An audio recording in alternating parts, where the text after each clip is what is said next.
एक ग्वाला गांव के मुखिया के पास दो गायों को लेकर पहुंचा। उसने कहा, मुखिया जी, ये दोनों गायें मेरी हैं, लेकिन मैं यह पहचान नहीं कर पा रहा हूँ कि माँ कौन है और बेटी कौन है। मैंने बहुत से लोगों से पूछा, लेकिन कोई इसका उत्तर नहीं दे सका।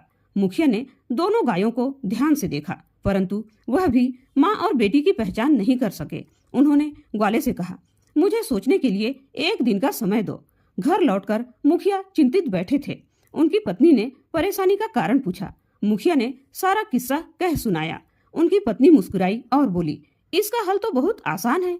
अगले दिन मुखिया अपनी पत्नी को लेकर गायों के पास पहुंचे। मुखिया की पत्नी ने दोनों गायों के सामने चारा रखा और चुपचाप देखने लगी। कुछ ही देर में एक गाय ने जल्दी जल्दी अपना चारा खत्म किया और दूसरी गाय के चारे में मुंह मारने लगी। दूसरी गाय ने बिना किसी झिझक के अपना चारा पहली गाय के लिए छोड़ दिया। मुखिया की पत्नी ने कहा, जो गाय अपनी भूख की परवाह किए बिना दूसरी के लिए चारा छोड़ रही है वही माँ है।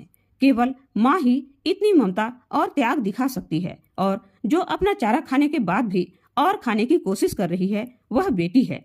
माँ का त्याग महान है।